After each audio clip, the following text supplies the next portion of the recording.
talked about 4 types of reactions. We had synthesis, decomposition, single replacement, double displacement, right?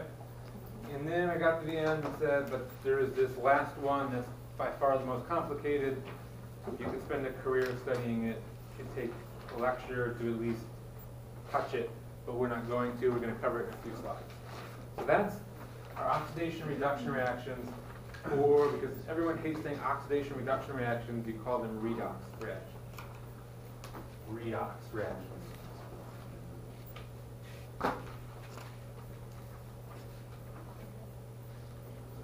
A redox reaction is a reaction where the electrons get transferred from one atom or one element to another element. In this example, we have zinc solid that's reacting with copper that's in solution, with aqueous copper. Zinc solid plus copper ion gives us zinc ion and copper solid. So that's what's going on here. We have a piece of zinc in a copper solution, and we end up with copper coating the zinc, and then the zinc ends up in solution. So this is a single replacement reaction. This is a single replacement reaction that we learned, but it's also a redox reaction. Because what we're going to see is that the electrons go from the zinc to the copper. Copper here has a 2+ charge. Here it has no charge. So the charge went from 2+ to 0, which means it had to have gained electrons. Because if you imagine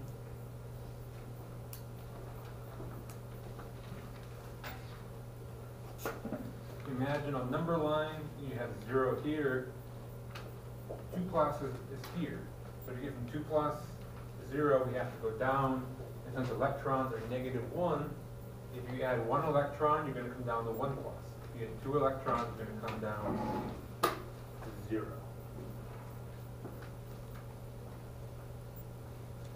So this is zoomed in.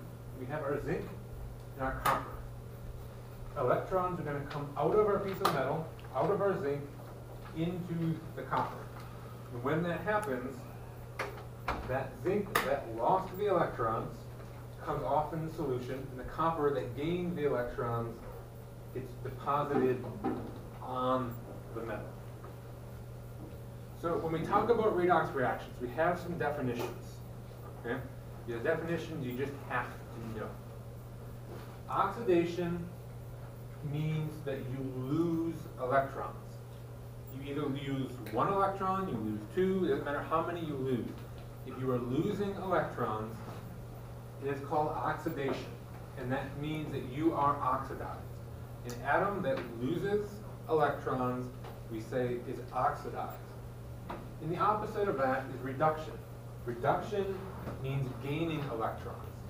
If an atom gains electrons, we say that atom is reduced.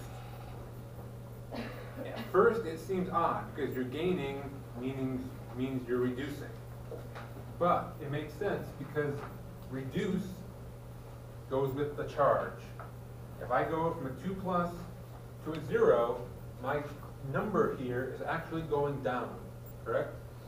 +2 to 0 is going down. It is being reduced. It's gaining electrons. These two things always happen together. Electrons don't randomly get tossed out into the world, and atoms don't randomly pull electrons out of the world. If something is being oxidized, you're losing electrons, those electrons are being transferred to something else that's being reduced. They always happen as a pair. This is where it gets tricky. I didn't make these definitions up, these last two. They are what they are. We have to deal with it, okay?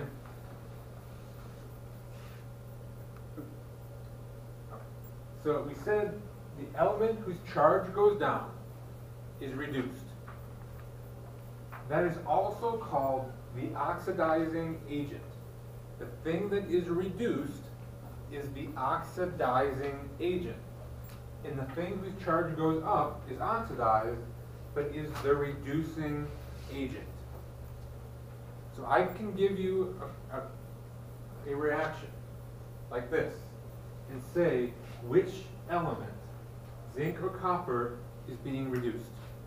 And you would look at it and you would say, well, zinc is gaining electrons, zinc is losing electrons, copper is gaining electrons, copper is being reduced. I can also say which element is the oxidizing agent. First thing you do is you think in your head, if I'm looking for the oxidizing agent, it is the thing that got reduced. Make that transition. Go from oxidizing agent to the thing that's being reduced. Then look at your equation to figure out which one is being reduced. We'll have examples of that. It seems backwards. The thing that's oxidized, the reducing agent, the thing that's reduced is the oxidizing agent. But it kind of makes sense because they always happen at the same time in pairs. You could say the thing that's being reduced is the thing that's oxidizing the other thing. So it's called the oxidizing agent. The thing that is oxidized is reducing the other thing. So it is the reducing agent. In order to figure out what is being oxidized and what's reduced, we have to assign what we call oxidation numbers. For you, this is going to be easy. It gets a whole lot more complicated. For ionic compounds, it's just going to be the charge that you would normally give it. Okay? If I said, what charge does a potassium ion form, what would you tell me? 1 plus. And so the oxidation number for potassium ion would be 1 plus. Okay? If you have an element that's by itself, see how the zinc is all by itself, it's just zinc, it is 0. Over here, copper is all by itself. The oxidation number is 0. So we go through and you rewrite the oxidation number above each element in our reaction. So zinc is by itself, it's 0. Here, copper is in an ionic compound. So we say, what charge is copper form? Because there's this 2 here, that means it's copper 2, not copper 1. So it's 2 plus. Chlorine always forms 1 minus. Zinc is 2 plus, chlorine is 1 minus, and here copper is by itself, so it's 0. Once we have those oxidation numbers, we then figure out which one was reduced. You have to figure out which one is oxidized, you have to figure out which one is reduced. The way I always do it is I figure out which one is reduced. And by default, the other one is oxidized. Because to me, reduced, I can remember the thing that's being reduced is the one that's whose number goes down. So looking at zinc, copper, and chlorine, which one has a number that goes down from the left to the right? Copper. Copper. It goes from 2 plus to 0. So we say copper was reduced. Chlorine didn't change, right? So that didn't do anything. So that means zinc was oxidized. So if I asked you which one was the reducing agent, what would you tell me? Zinc. Copper. Zinc. If copper was I'm looking for the reducing agent, which means it is the thing that was oxidized. Zinc. Which is zinc, yes. And so copper is the what? Oxidized. Oxidizing agent, because it was reduced. Don't get those mixed up, okay?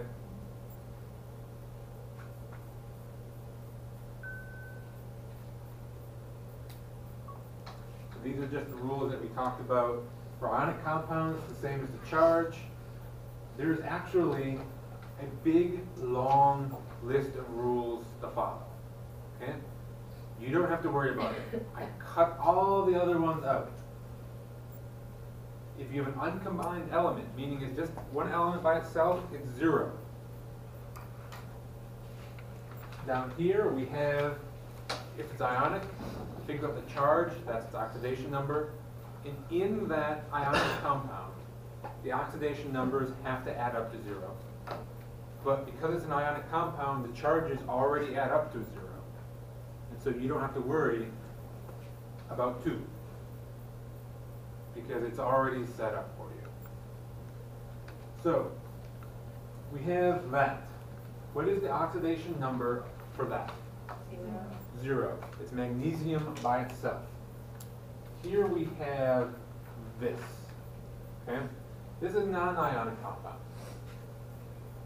If we go back, the rules, it says group 17, our halogens, are always, always, always -1. Always, always. And so we put a -1 here. And so what does the oxidation number on our carbon have to be? 4. 4. It has to be +4. Because if chlorine is -1 and there's 4 of them, carbon has to be +4. Here, what is the oxidation number on sodium? How would it be 1? 1 plus or +1. What about chlorine? Minus. -1. Okay. So that is the extent at which we're going to go into redox reactions. Assign the numbers, which shouldn't be that hard. Figure out which one has a number that goes down, that one's reduced. The other one is oxidized. And if it doesn't change at all, it doesn't do anything. The thing that's reduced is the oxidizing agent. The thing that's oxidized is the reducing agent. Okay? So this, we're going to talk about how we use redox reactions and what a redox reaction is, where we see it in everyday life. Rusting is a redox reaction. So we take electrons that are in the metal and they leave the metal, go into the oxygen from the air, and so the iron in your steel actually goes into solution on the raindrop or whatever you have on your car, and it falls off. So that's how you lose the metal due to rusting.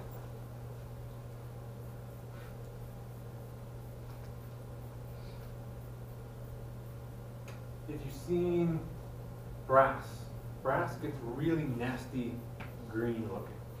Or the copper penny, it gets tarnished, right? Those are oxidation reduction reactions. That metal is actually losing electrons. We can use what we know about redox reactions to prevent this from happening now. The easiest way, if we want to prevent something from rusting, is to paint it. When something rusts, it loses electrons to the air. If we prevent it from touching the air, we prevent it from losing electrons to the air. So if we just paint it, that happens. Or we can use what we call sacrificial anodes. Anodes are things that donate electrons.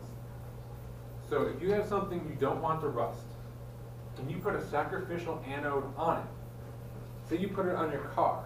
If your car loses an electron, your car can just steal one to replace it from the sacrificial anode. Okay? We don't use these on cars. We use them mostly on things that live in the water. So if you look at tanker ships or freighters, there's these giant pieces of zinc on the metal hull. That's why, even though these ships spend their entire life in the salt water, they don't rust. Because instead of the ship rusting, these pieces of zinc are rusting. And when they get completely rusted, you pull it off and you put a new one on. If anyone has an outboard motor, there are sacrificial anodes on your outboard. Usually right above the propeller here, there is also this little fin that sticks down here. That's made out of zinc. There's zinc all over the place. In prevents all the steel in your motor down here from rusting. If you use it in fresh water, those sacrificial anodes will probably live longer than you. But if you use it in salt water, you probably have to replace them quite often. They do the same thing for oil pipelines. When they put those out there, there's a lot of metal out there. And if it starts rusting, they're going to spend a lot of time and money fixing it. And if you get a hole in an oil pipeline, that's really bad news. So they put sacrificial anodes on it so that they can pick it off, put a new one on, and their pipeline doesn't rust. This is very similar to electroplating. You use electrons, an electrical current, to put metals on other metals. So on a few slides ago, we saw the copper being deposited on zinc. You can use the same process to put gold on other things, whether it's a gold ring or a gold DeLorean. You can put gold on other metals. So that's redox. Questions about redox?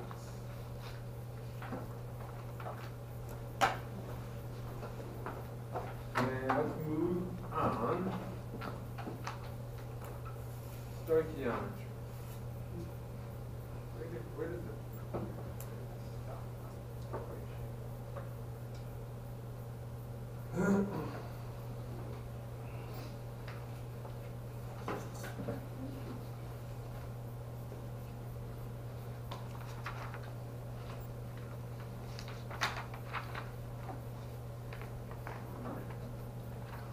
So this is a mole-to-mole conversion, right? This is the simplest stoichiometry problem that exists. It's going from moles to moles. So I'm going to do this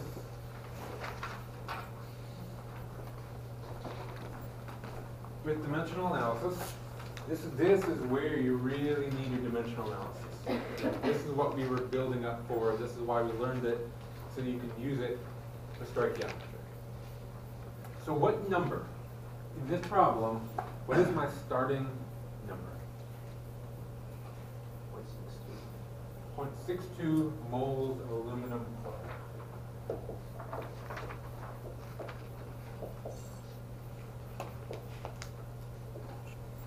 So, what's my unit here? Moles of aluminum chloride. Remember, it has to be that. And then what's my unit going to be up here? Moles of chloride. Moles of chloride. We're trying to go from moles of aluminum chloride to moles of chloride. What is the number that goes here? 3. We use the mole ratio. You just take the coefficient. That's all we have to do. Take the coefficient. We're dealing with chloride, Cl2. Take the 3 off of it, put it here. What number goes here? 2. Just take the 2 right off aluminum chloride there. Put it there, and do the math. So we have 0.62 times 3 divided by 2 equals what? 0.93. 0.93 moles of chloride. Moles of chloride. And that's all we have to do. So moles to moles is easy. Just multiply by your mole ratio.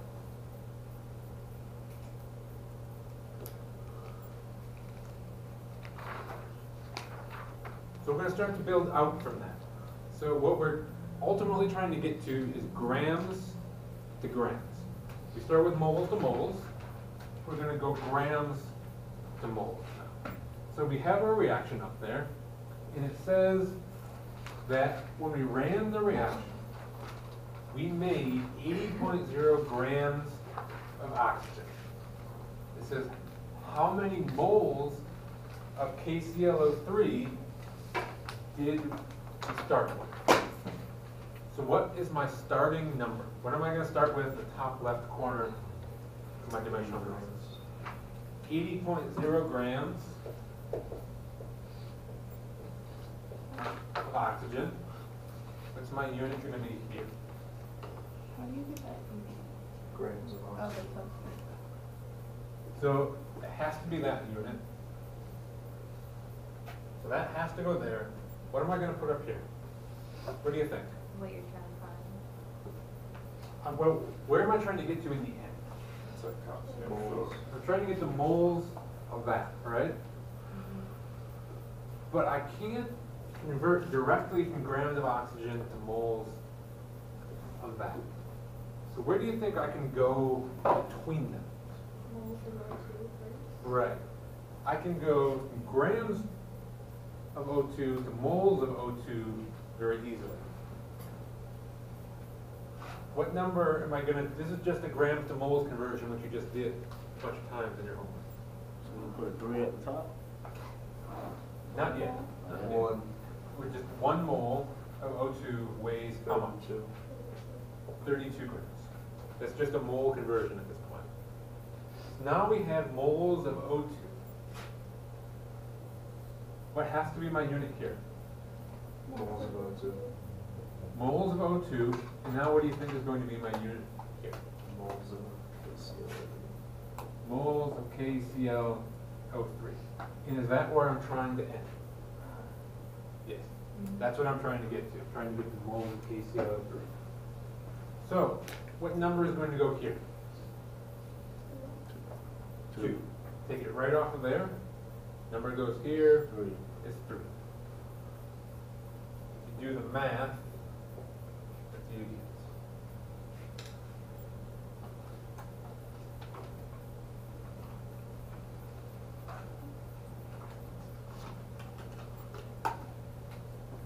One point 66666.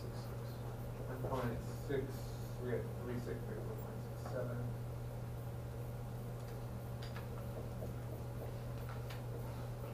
We got 1.67 moles of KClO3. So we went grams to moles, so we had to go grams of A. Remember we do that, grams of A, moles of A, moles of B, grams of B. That's our flow chart as we're going along. A is the compound that we're starting with. Doesn't mean it's a reactant. It just means it's where we're starting with interdimensional analysis. And then so we go from grams of A to moles of A. And then we go from moles of A to moles of B. And so this is a 2-step stoichiometry problem.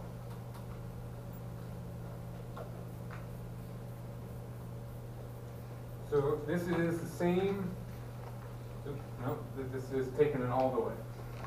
So we've now done mole to mole and grams to moles. So we're going to do the whole thing now. Grams to grams. Are we going to do moles to grams? We'll see. I don't remember if it's in there. Did I skip it? Oh, okay, yeah, sorry. Yeah. So we've got 1.50 moles KClO3. I'm trying to get to grams of oxygen. Can I go straight from moles of KClO3 to grams of oxygen? No. What do I have to go through to get there? Moles of KClO3. So,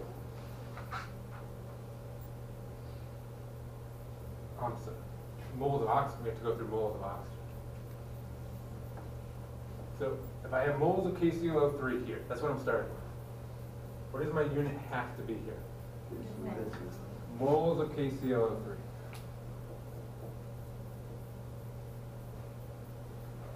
What can I convert my moles of KClO3 to? Moles of oxygen. What number goes here? 3. Number goes here?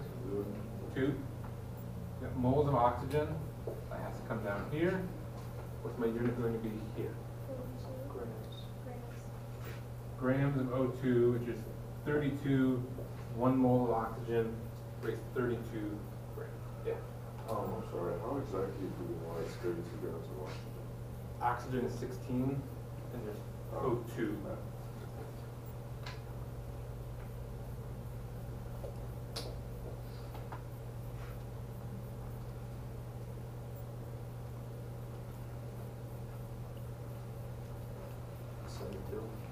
Seventy-two. 72. 72. 72 decimal. Just even. No, it's just something. We gotta have 366, so we'll go 72.2 grams of oxygen. So remember that we have grams of A, moles of A,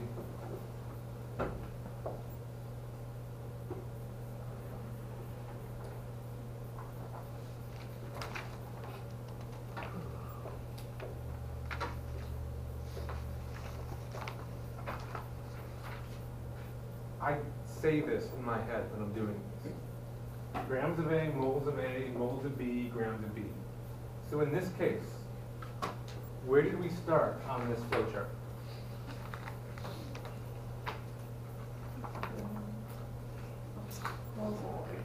We started with moles of A. Then we had to go to moles of B, and then grams of B. You can start anywhere and end anywhere as long as you move to the right. So the very first one we did was here to here. Then we did here to here. This one was here to here. And the last one is going to be from end to end.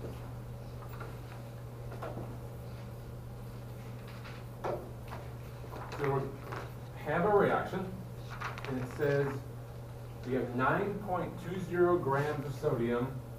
How much chlorine gas do we have to react with it in order to make our reaction good? So my starting number, 9.20 grams of sodium. My unit has to be grams of sodium here. What number am I going to put, or what unit am I going to put up here? Moles of sodium. Yeah. So we started with grams of A. Next unit is going to be moles of A. That's just moles of sodium. So 1 mole of sodium weighs 23, I believe. And so that unit has to come down here. What unit is going to go here? Moles of chlorine. We're going from moles of A to moles of B. In this case, B is chlorine. So what number goes here? 1 is the coefficient off of here. So 1 here. What number goes here? 2. Moles of chlorine comes down. What unit goes here? Grams of chlorine. Yep. Grams of B. So 1 mole of chlorine weighs how much? Be careful. Be careful. 71. It's Cl2. Right? And so chlorine weighs 35.5, basically, times 2 is 71.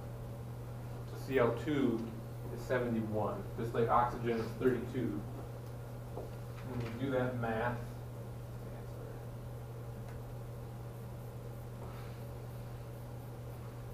you get 14.2 grams of chlorine. So if you can do grams to grams, you can do anything in stoichiometry, right? If you can go from here to here, you can do anything in between. No stoichiometry problem is harder than another. They are all easy. It's plugging in numbers. It really is. If it seems like it's harder than that, you're doing something wrong, take a step back, figure it out, whether that means looking it up, asking me, doing something. Because if you're struggling with this, you're doing something wrong. If you're doing it right, you won't be struggling. Okay? Don't sit at home beating your head against the wall. Okay? People seem to have stopped asking me questions. I don't know why. Didn't yell at anybody. Not that I don't think. Ask questions. Okay?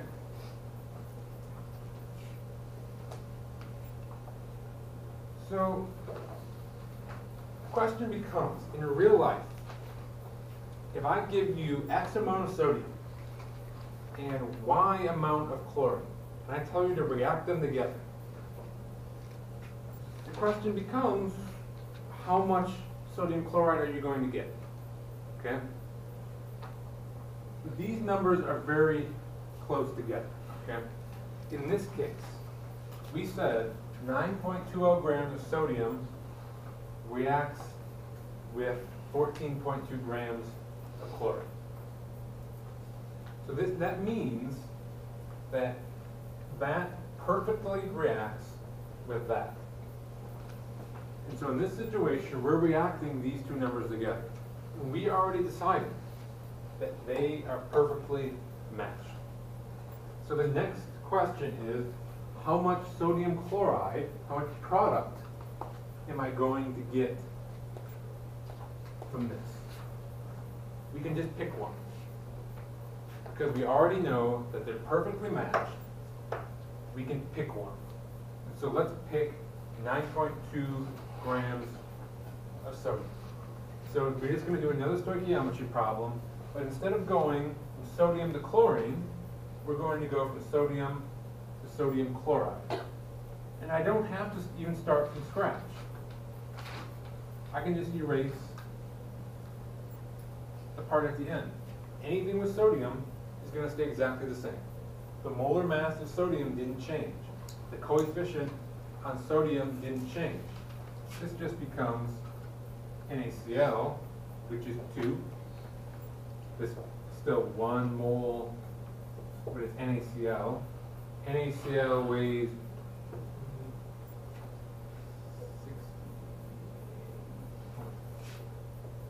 68.5? 58.44. Thank you. 58.5. Can we redo the math? Here we get 23.4 grams of sodium chloride. So again, it's easy. This problem was no more difficult than the last one. Grams to moles to grams. Yes. So for any time you do this, you can pick either one you want. That's probably the very next slide. Oh. In this was a very special situation where the sodium and the chlorine matched perfectly. In real life, they're not going to match perfectly. So we're going to have to do a few more extra steps. This is just the picture of that reaction happening.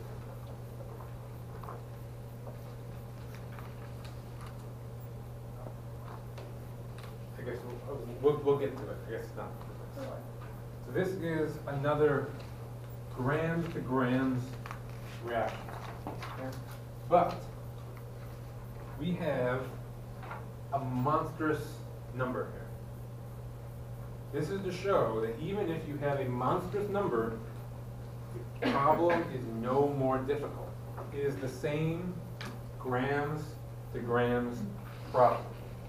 So we're going to start 1.8 times 10 to the 8 grams of hydrogen.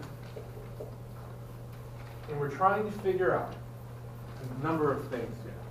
The first thing is what mass of oxygen is going to get sucked out of the air in order to burn this much hydrogen to make a shuttle lift off. So I have grams of hydrogen. So I had then go to moles of hydrogen. 1 mole of hydrogen weighs how much? 2. So I have moles of hydrogen. What goes here? Moles of oxygen. What number goes here? 1. Number goes here? 2.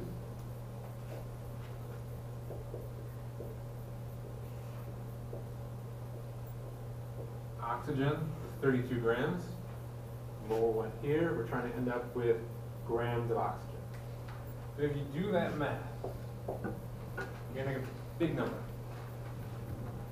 What big number do we get? Sorry, I'm confused as to when you have stored by atomic rule when you times it by 2. Like, how come you don't do that for that one?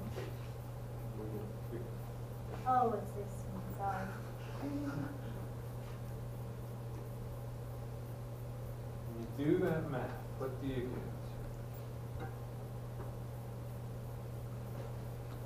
You get a big number, it's probably right.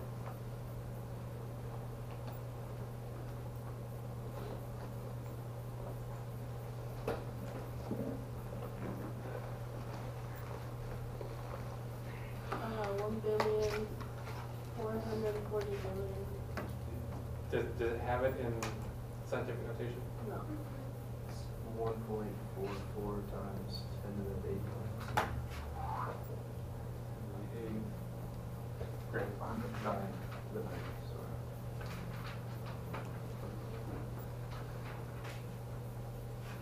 That's a lot of oxygen, right?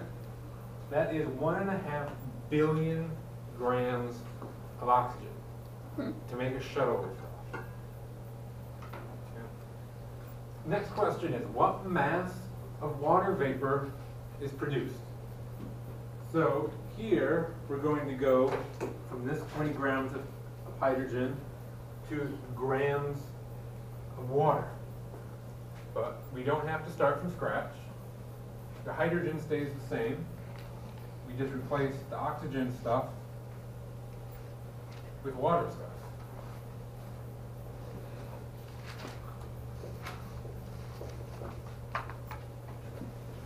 The number's going to go here. 2. The water is 2. 1 mole of water weighs how much? 18 grams. When you do that, what do you get?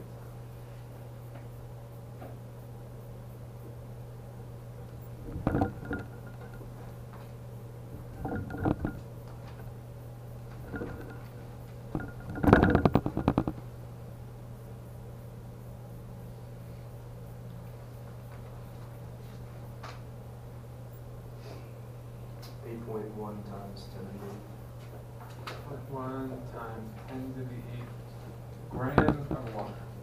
So you are making 810 million grams of water.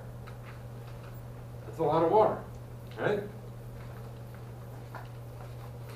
Next question is a thinking one. It says, does the mass of the water vapor equal the masses of the reactants? So we calculate, I already erased it. It was 1.44 times 10 to the 9.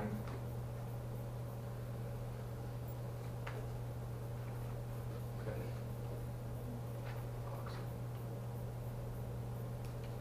Something's not right. Do I have the answers on the coming slides?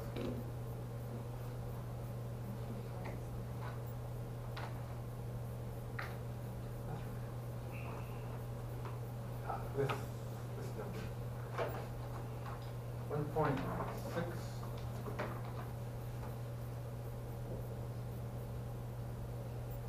So was the calculation wrong here, or do we have something wrong up here? The calculation is wrong. Okay. That's good. Calculation error is a lot easier to fix than. So, question, going back, question was, does the mass of the water vapor, does this equal the mass of the reactants. That number plus that number. If you take that number, how much hydrogen you started with, add how much oxygen you started with, do you get that number?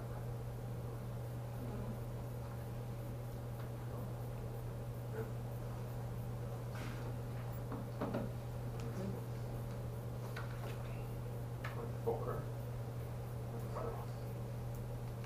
I think you do. That should be an 8. Yeah, that's 10 to the 8.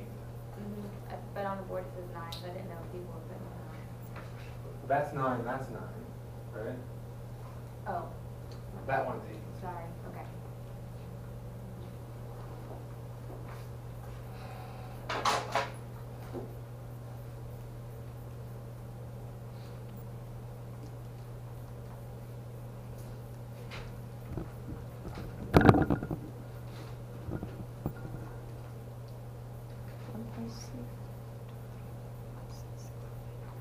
Yeah, 1.6 times 10 is 9, that's correct. Yes.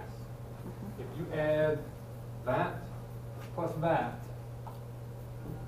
you get that. Yes. So, what law, we talked about a law, we actually talked about 2 laws last week. In terms of reaction, in mass, what law did we talk about? We said that the mass on the left in the reactants has to equal the mass on the right in the products. What was that called? Conservation. Conservation of mass. And so this is conservation of mass. The mass of our reactants exactly equals the mass of our products. We didn't lose mass, we didn't gain mass. The mass over here is still over here, but instead of hydrogen and oxygen, you just stuck them together. So if you take a 4-pound dumbbell and a 4-pound dumbbell and super glue them together, you don't get a 9-pound dumbbell, right? Unless, I guess, if you use a pound of super glue. But 4 plus 4 is 8. Conservation of mass. That's what we did. Here's another one. We have aluminum reacting with oxygen in order to make aluminum oxide. This happens anytime you expose aluminum to the air. But if you go home and you get out your aluminum foil, you actually aren't seeing aluminum. You're seeing aluminum oxide. This happens really, really fast. So fast that aluminum doesn't exist by itself. I don't know whose that is, but say that's aluminum. What you're actually seeing is aluminum oxide. If you're working in the lab and you actually need to react aluminum, you have to take it and scrub it. And scrub all that aluminum oxide off and then immediately use it. If you don't, you just get aluminum oxide on the outside. And so people think we use aluminum to make things because it doesn't rust. It's not that it doesn't rust. It's that it rusts so fast that you get a coat of aluminum oxide on the outside of it that protects all the other aluminum on the inside. So with a steel car, it rusts slowly, and so it can rust down through. You don't get a hard protective shell on the outside like you do with aluminum. So here we have sheet metal aluminum, and we have 0.09 gram sheet of it. Okay? We expose it to air. First question is, what mass of oxygen is going to react with that aluminum? So, we're starting with 0.0900 grams of aluminum. So, I have 0.09000 grams of aluminum.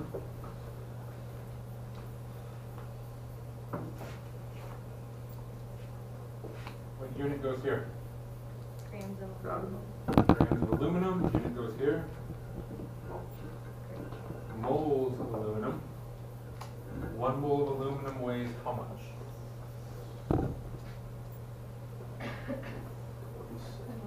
27. Call it 27. What unit goes here? Moles of aluminum. Moles of aluminum. This comes down. Grams Isn't it Oxygen. Moles of oxygen. Moles of oxygen, what number goes here? 3. Just off of that. Aluminum is 4. Moles of oxygen comes down here. We have grams of oxygen, 1 mole of oxygen equals 32. So if you do that,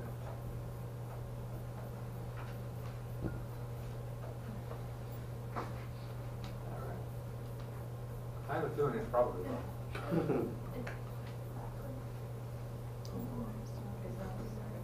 That's what we started with. So I have a feeling that's probably not right. On the slider up there. This is probably wrong, so we need to calculate it ourselves. I got a point away. Does it happen to round up to 0.09? That's 0.0.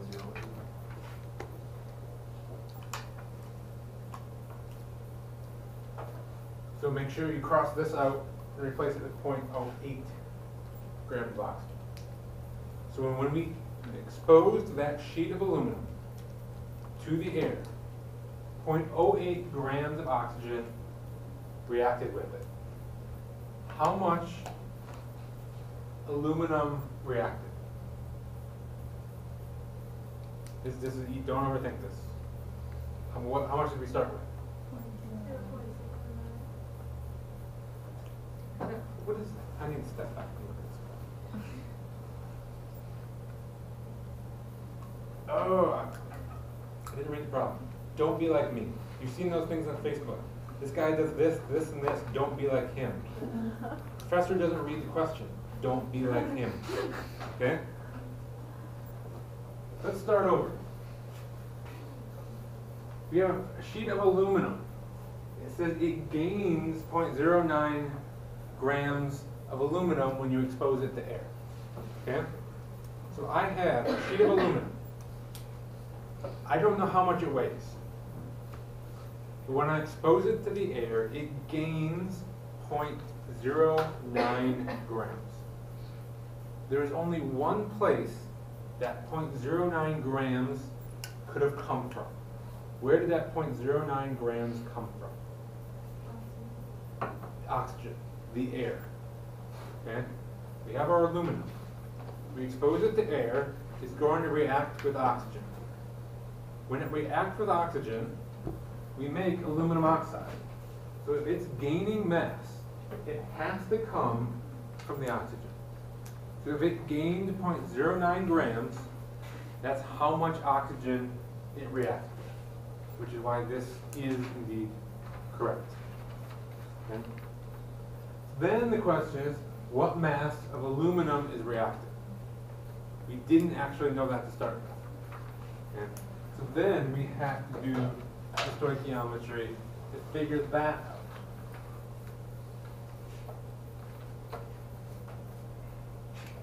So we're starting with 0.099 grams of oxygen. Grams of oxygen, moles of oxygen, 1 mole of oxygen, 32 grams of oxygen. And we have 3 moles of oxygen, 4 moles of aluminum, mole aluminum 72. Oh, all the way up. 27. Backwards.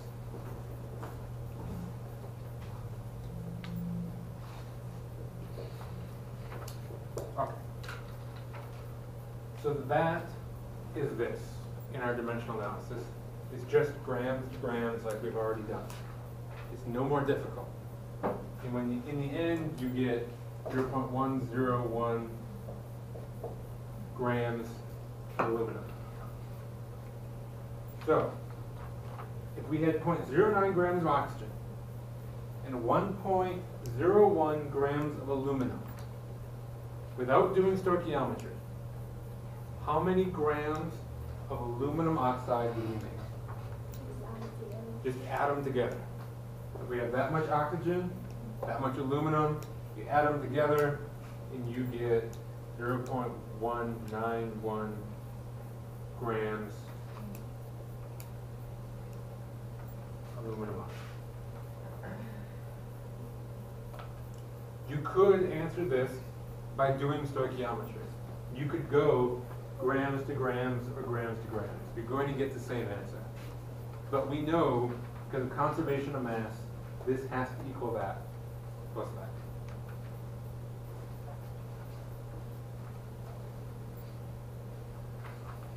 Now we're going to get to Megan's question about which one do we start with.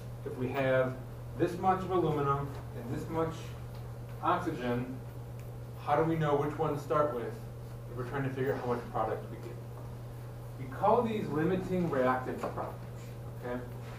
And we're going to use this as an example, okay? This is a beaker of hydrochloric acid, and we're going to put into it pieces of zinc. That's these pieces down here, okay? So here we put it in, we get a whole bunch of bubbles, okay? Afterwards, we end up with this. And ignore this picture for now. We're left with this. You see how there is zinc left over down here? If there's zinc left over, do you think we had not enough zinc or not enough hydrochloric acid? We didn't have enough hydrochloric acid here to react with all the zinc that we put in. Over here, the zinc is gone.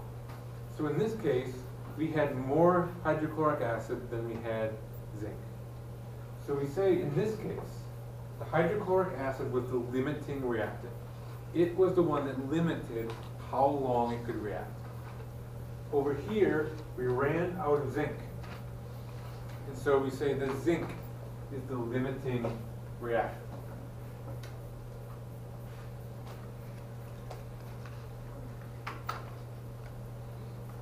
The way to remember this is the thing that disappears. Whatever is gone, in the end, is the limiting reactant. Because it is the thing that runs out, it is the thing that determines how long the reaction goes. It's the thing that determines how much product that you get. So, we're going to look at this reaction. We have an iron nail in our copper solution. And we get the copper forming on here. Which do you think is the limiting reactant? The iron or the copper? Why do you say the copper? Because it runs out of space. Like the nail's out of the water, or the solution, so it runs out of area to make copper. Well, you're right, it's the copper. Well, let's imagine this water here is completely clear.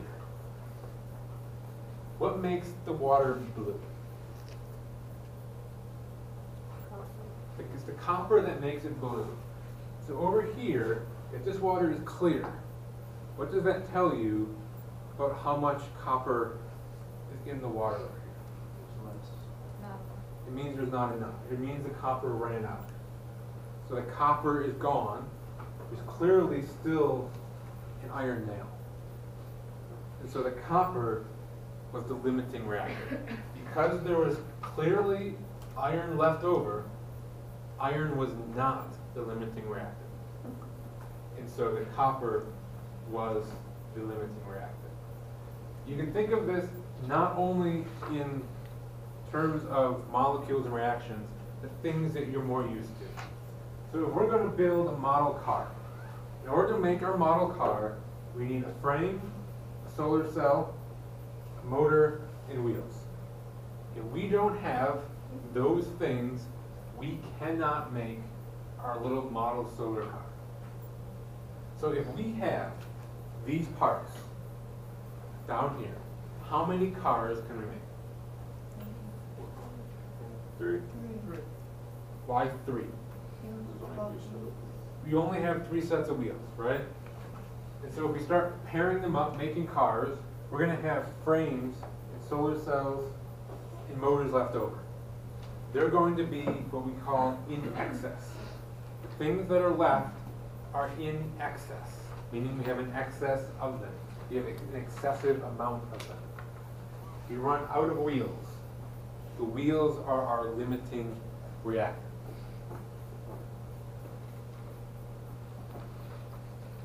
Here's a picture of hydrogen reacting with oxygen. The white ones are the hydrogens. The red ones are oxygens. We have our balanced reaction up here. So this tells us that we need 2 of these white ones to react with every red one. If that's the case, what is limiting here? The white ones or the red ones? Red. Why the red? You only need so much. There's less. So, right. So we need 2 of the white ones for every red one. We'll say these 2 go with that one. These 2 go with that one. These 2 go with that one. We didn't use these 2, right? There are 1, 2, 3, 4, 5, 6, 7, 8 of the white ones, 3 of the red ones. So we only need 6 of the white ones. There are too many hydrogens.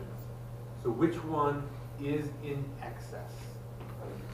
Hydrogen is in excess. So oxygen is what? Limiting. It is the limiting reactant.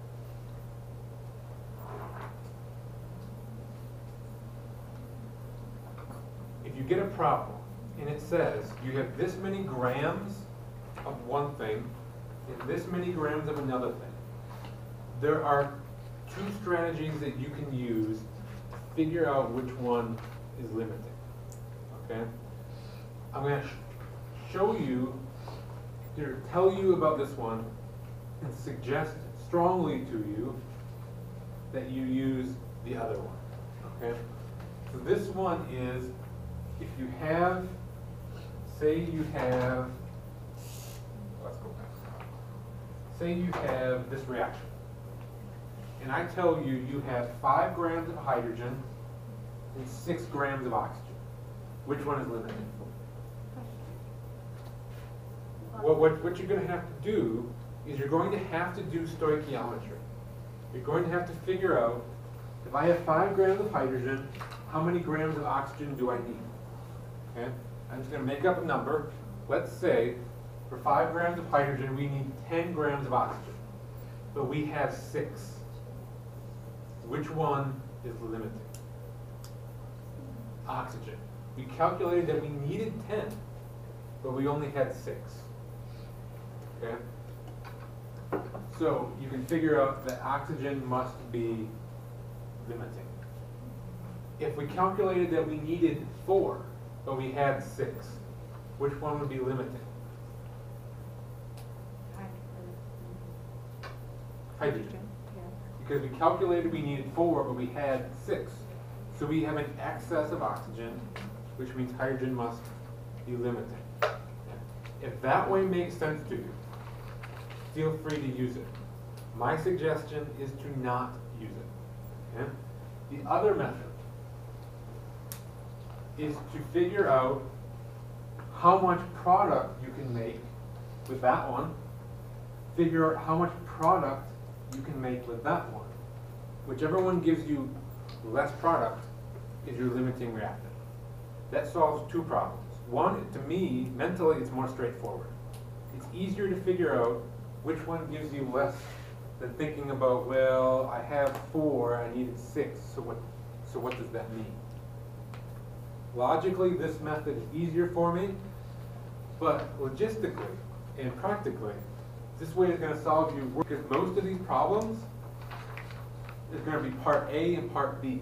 Part A is going to be which one is limiting. Part B is going to be how much product can you make. so if you figure out how much product you're making in part A, you already did part B. Okay? It cuts your work. So if you always do it that way, you'll be just fine. So that's what we're going to do here. We have 3 different scenarios. We're starting with half a mole of P4 and 5 moles of oxygen. We have to figure out which one is limiting. And if we're trying to figure out which one is limiting, we don't have to go all the way to grams of B. If we can figure out how many moles of B we can make, we can compare between that one and that one. Okay? We'll do this one as an example, and I'm sure it'll make a whole lot more sense. So we're going to start. We're going to take our 0.5 moles of P4. We're going to do a very, very simple stoichiometry problem, moles of A to moles of B, to figure out how many moles of P2O5 we can make. So we have 0.5 moles of P4. I get moles of P4. What's my unit up here? Where am I trying to get? I'm not going to O2. I'm going to the product. P2O4. P2O4. What number goes here? 2. Number goes here. 1. 1. Where's the P2O4? Yeah. Oh, P2O5. And so that gives us 1 mole of P2O5. And then we redo it with our 5 moles of oxygen. 5.0 moles of oxygen.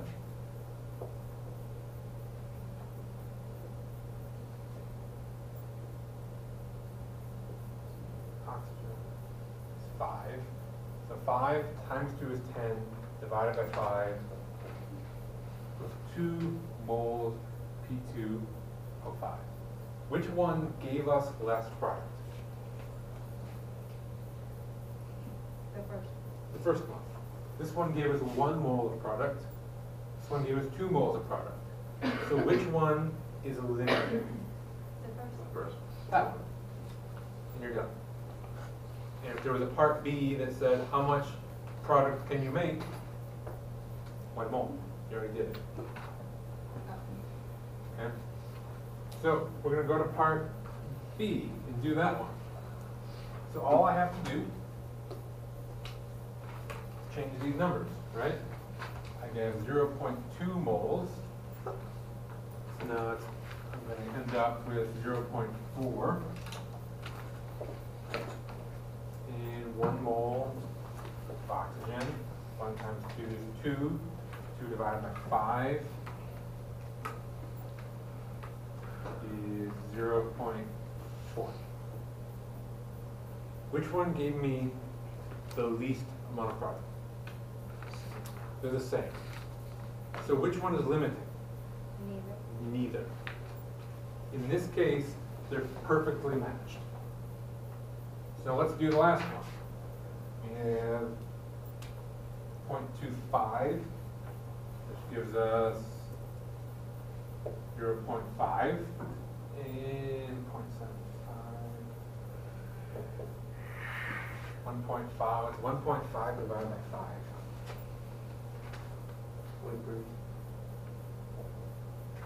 Which one is limiting? That one. It gives us less product. So I'm hoping this way is pretty straightforward. In my mind, this one's easier than the other one. Yeah. All the answers are different. And that's something like.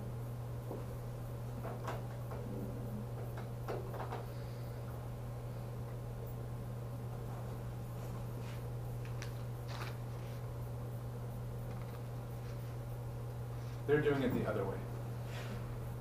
So what they did, they figured out how much oxygen you would need to react. So they figured out you needed 2.5, but you had 5. And so that was an excess. So you can use those slides as an example of how to do it the other way that I suggest not to do. But if it works, okay? There are some situations and some problems where the other way might save you some work. So if you get it, you get it, okay? If you're not sure, don't try it, okay? Just do it the long way like we did. It's a whole lot simpler.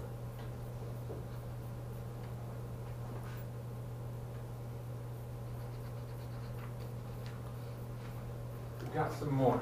See, this is what I mean by a two-part question. Got how many moles can be produced? If you figure it out up here, you don't have to do it down here. If you do it the original way, up, the first way up here, then you got to do it the second way down here, and you made yourself a mole. So we have 2 moles of nitrogen and 5 moles of hydrogen.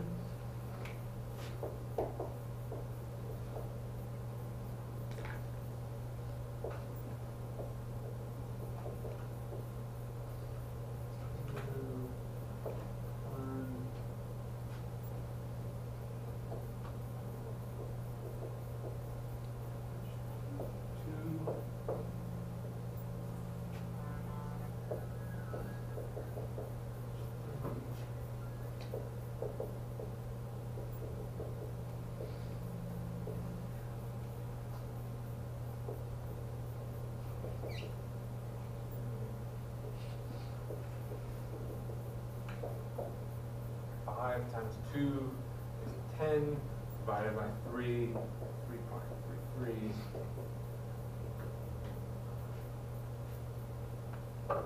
3.33. Which one was limiting? Hydrogen was limiting. How many moles of ammonia can be produced?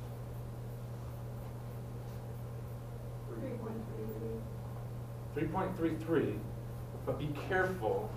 Now all of a sudden our answer is a number. If our answer is a number, we have to stop and look at sig figs. So, how many moles of ammonia can be produced? 3.3. So somebody else is going to come up and do B. I'm not doing B. We can't have a break until somebody comes up and does B.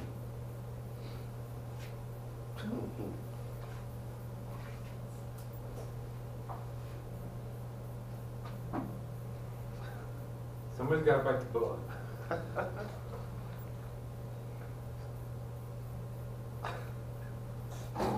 Somebody can do half of B. Everyone give her a round of applause. Thank you.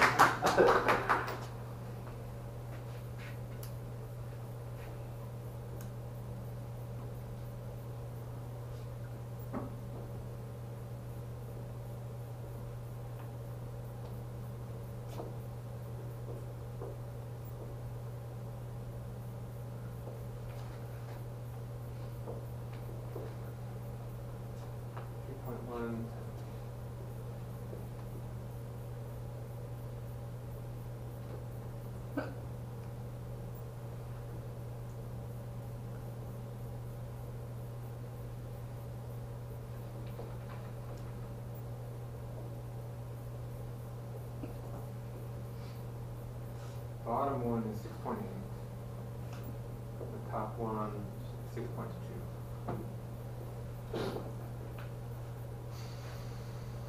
So, which one is her limiting reactant? The nitrogen. How much ammonia can she make? 6.2. Be careful. Well, is it not 2 seconds? This one's 3. 6.20. Thank you. You may now have your break. We'll start at, when the little hand's on the 5.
So this is the 321 is your empirical formula. That has to be here. And then you're going to find the molecular formula. You're going to find the mass, molar mass of the empirical formula. So that's why I don't divide it. And divide that number by what you calculate. So say you get, say it's, I don't know where it is. Say it's 3, you take that formula and multiply it. So what's going to come up to 2? So you multiply each of those and then that's what you get. So that's what you So want. you take your carbon, then you add, like, you times it by 3, add it to 2 of the hydrogen, Okay. and then add it to So when you and add it all then up. you divide that, you get that number, and sorry. No, you're wrong, you're wrong. You're fine, you're fine, definitely fine. I just had it written out, so I thought. For this, like, can I simplify these in order, or if there's, is that one for like the big one, this is going to be You can't. That was a copy. It's not supposed to be the same. Right, I figured that that was an error, but I just wasn't sure if I can't write one. You know, because there's a 1 there. You can't. Right, that's what I was, okay. Yeah.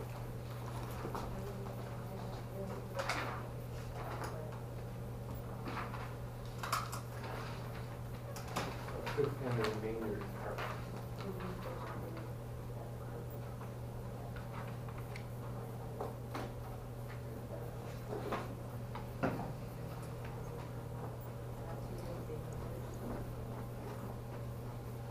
So you've got that sulfur.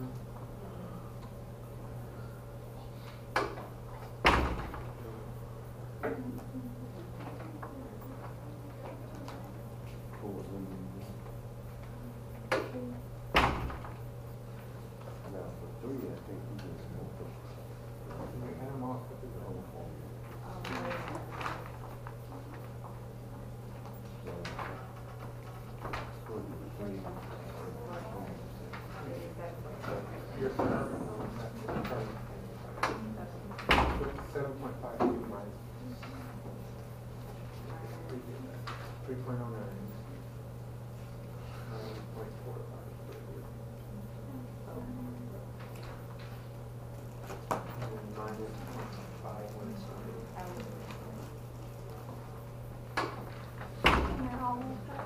Not all of it, just the. You're talking about. Okay, so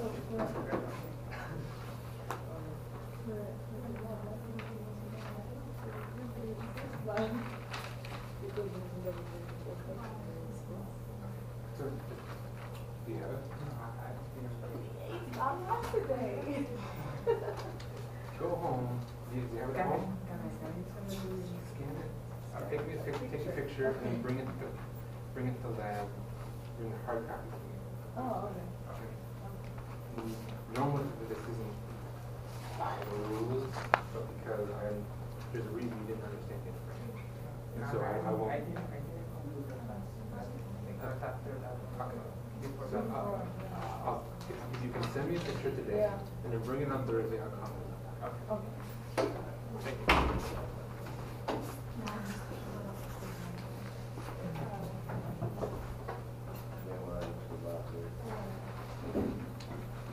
We're doing the kind of total mass. That's 7. Yeah, so then you go 146.9 divided by 73. And then that would be. It comes out to be basically 2. Which means you have to take these subscripts and multiply them all by 2. So that would be 6. But that's here. Leave that one as is.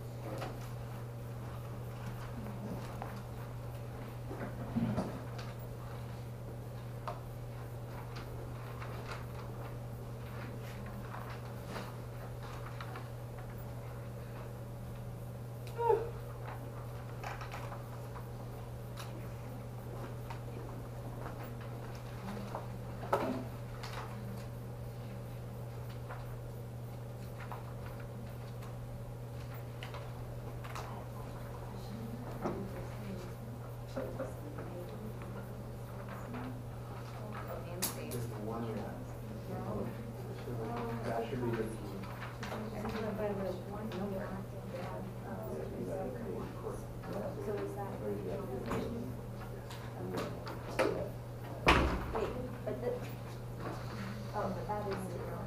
We can do that. Oh. Okay.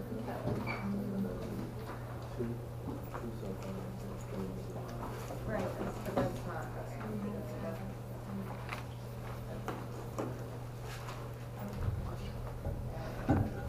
Hey, so with this one, so we said multiply that. So whether I get that, do you want me to round it off to like a whole number or just 3 6? Just use your right number of 6 digits. Just 3, right? Yeah.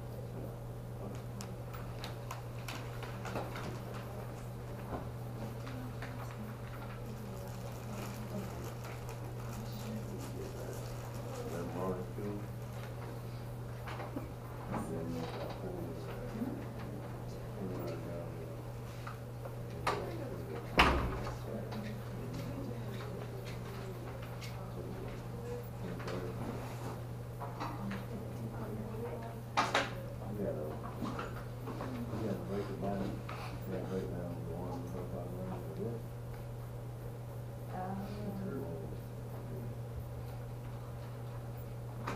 Which other thing that I think is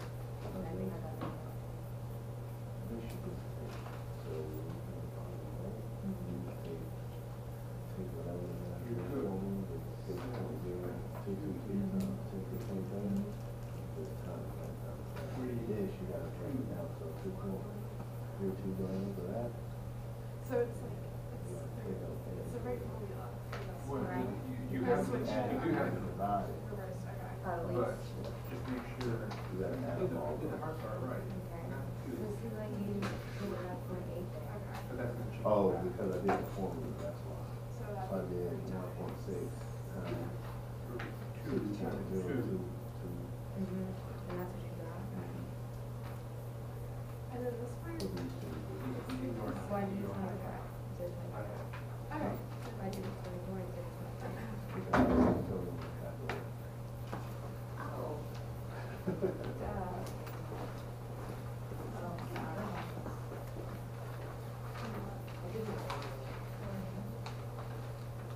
I didn't do that. That-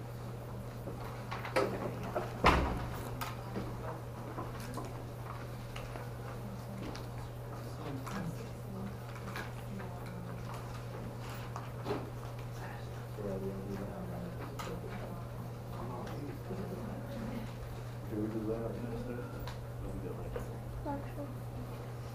So we can't do loud last, we do loud 6. Tell me, I think so. It's the, 6. Oh, it has to do with shape, molecular model. I can't think of the title of it. Yeah, it's 60. I'm pretty sure.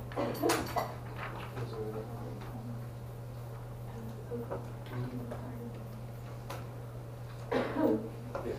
Lab 6 copies.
Did the quiz yet?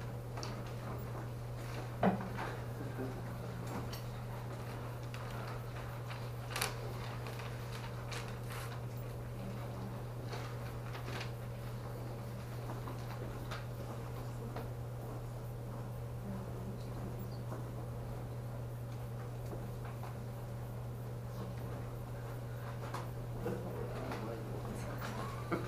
you.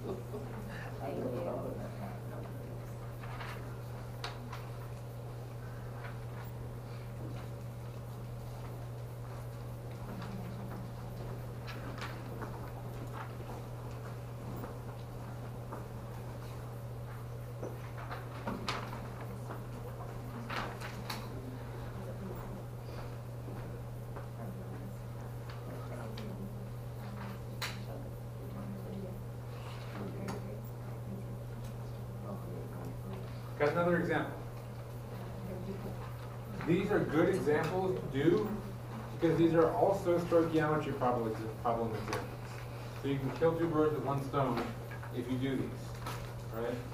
So we've got 0.4 grams of aluminum, 0.6 grams of chlorine.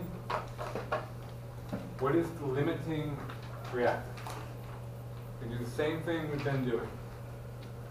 But we're starting with grams instead of moles. So we just have to add one more step to get the moles of our product. So we've got 0.40 grams of aluminum. Aluminum is 27 grams.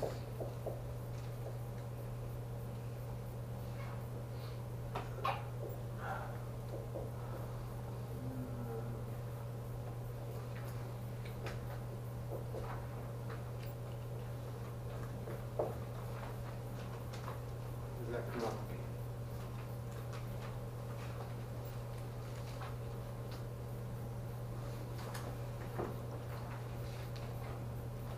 Point 0148.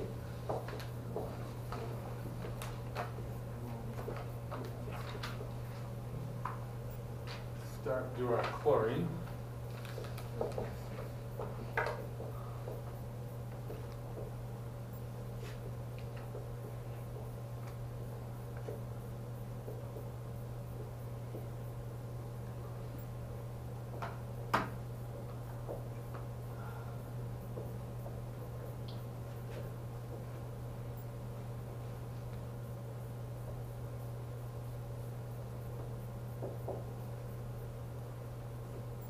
Point 00563. Five what? 63. 6.3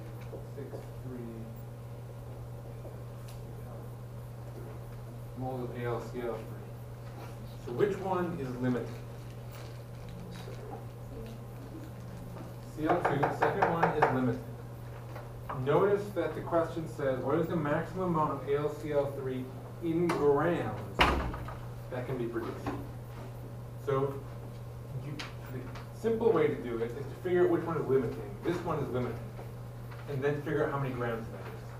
Otherwise, you could take both of these all the way to grams, and you already have your answer. So we have these in moles. This one is limiting. So we're going to convert that into grams.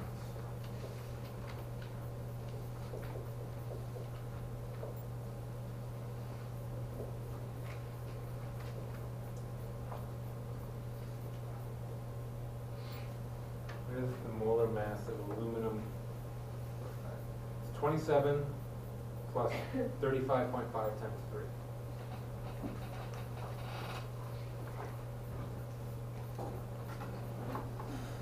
$35.5 times 3 plus 27. 133.5. 3.5 So now when you do this, what do you get? 133.5 times that. 0.75. 756. 7516. 516 grams aluminum chloride. We need 266. 0.75 grams of aluminum chloride. So make sure you pay attention to what exactly the question is asking you. Don't assume it's asking for moles. If it just says what is the maximum amount, you can give it to me in any unit you want. You can give it to me in moles, you can give it to me in grams, you can give it to me in hectares. Okay? I just have to figure out whether your number is right. So that's on me. Okay? If it asks you in grams, make sure it's in grams.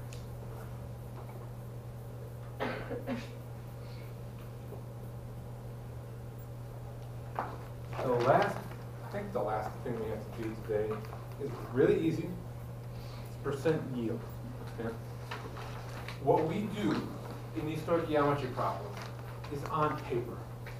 This is theoretically how much we should make in the lab. But when we do it in the lab, we never get that number. Okay? It never works like that. Sometimes we get too much. Sometimes we don't get enough. And they're both a sign of something that is wrong. Okay? Most reactions will not go until one of the reactants is gone. We'll learn why in a few more weeks, but the reactions stop before they get to the end. And if they don't get to the actual end, you don't get as much product as you think you're going to get. Because not all of your reactants reacted, so you don't get as much product as you're expecting. You can get contamination. Say a piece of ceiling falls out, a piece of ceiling tile falls into your beaker. You now have too much mass. You're going to end up with more than you were expecting. One thing we're going to do in the lab, and you're all going to get percent yield is too high. And you're never going to remember why I'm telling you right now that your percent yield is too high. But you're going to have water left over in your experiment. The experiment makes you dry off the water so that all you have left is your product. But there's going to be water left. And if there's water left in there, that's adding to your weight. So if you're supposed to get 1 gram of product, but you get 1.5 grams, it's because you have half a gram of water that's still in there. Okay? So when you report, when you tell somebody how well you ran your reaction, you're going to tell them your percent yield. And it's really easy. It is actual yield, what you actually got in the lab, divided by the theoretical yield, which is your stoichiometry times 100. So if you were supposed to get 2 grams, that is your theoretical yield. You do it in the lab, and you actually get 1 gram. 1 gram divided by 2 grams times 100 is 50%. You got a 50% yield. Okay? If you got 3 grams, 3 divided by 2 times 100 is how much?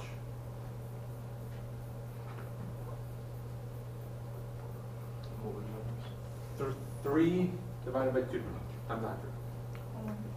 It's 150%. You have 1.5 times as much as you were supposed to get. Okay?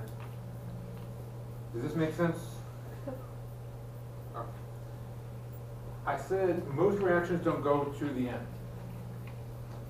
And when I say this, what I'm going to say, I don't mean it to defend anything, okay? But people complain about high cost of pharmaceutical drugs, right? Some of them are really, really, really expensive. There are a whole lot of things that go into that. But one of them is this percent yield. Imagine you have a tiny little pill, okay? It weighs half a gram. If you have 1 capsule of extra strength Tylenol, it weighs half a gram. But let's say to make that half a gram of Tylenol, it took 20 reactions. One reaction after another, after another, after another, after another, 20 reactions. And let's imagine, in chemistry, a 20% yield is pretty good. So let's say every time you run a reaction, you only get out 20% what you put in. And you do that 20 times, in order to get your little pill, you need a whole barrel of reactants. That's one of the reasons why pharmaceuticals are so expensive. And so companies are always trying to find a quicker, simpler, more efficient way in order to make their pills cheaper. In a perfect world, when they made them cheaper, they would lower the price. Good luck with that. But I'm just pointing out, percent yields in real life are usually pretty darn low. It just doesn't work nearly as well as it works on paper. So the higher the better. Higher percent is better unless you're over 100. If you're over 100, that's a sign that something went bad. My chemistry professor, when I was taking this course, always said, if you can consistently get more than 100%, he has a job for you in his gold mine. So we're going to do this example, and we're going to figure out what is the percent yield. He says we have 0.2 moles of chlorine. It's reacting with excess sodium. So this has already done that limiting reactant work for us. It's telling us that how much sodium chloride we're going to make is going to be dictated by how much chlorine we have. So we just have to do a stoichiometry problem. That's all we have to do. So we have 0.20 moles of chlorine. Moles of chlorine. That is 1. And we're going to sodium chloride. Sodium chloride is 2. So how many moles of sodium chloride do I get? 0.4. 0.4 moles of sodium chloride. Doesn't it say it right there? It does, but it's not giving you the answer. Okay. So the question is actually, what is the percent yield? So this is saying we did it in lab and we got 0.4. We then calculated how much we were supposed to get. We were supposed to get 0.4. So what is our percent yield? 100%. 0.4 divided by 0.4 times 100 is 100. We got exactly what we were supposed to get. If we started with let's say we started with 0.1 moles of chlorine, that would mean we were supposed to get 0.2 moles of sodium chloride. If we got 0.4, what's our percent yield?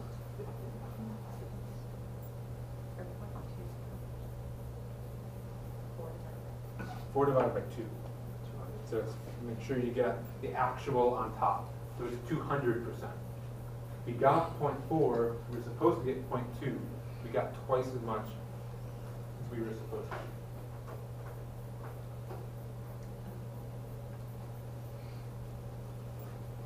So here we're making aspirin. It says the person that was doing the reaction already did the stoichiometry. She calculated that she was supposed to get 8.95 grams. So that is her theoretical yield. When she got to the end, she actually made 7.44 grams. Question A is, what is the actual yield? What is the actual yield of the aspirin? 7.44. What is the theoretical yield? 8.95. What is her percent yield? Which one goes on the top? 7.44.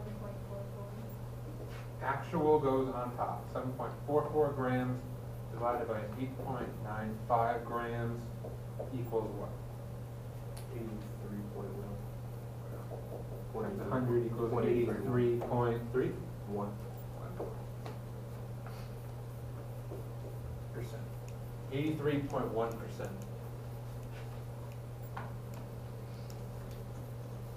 5% yield make sense? Don't do it backwards and left.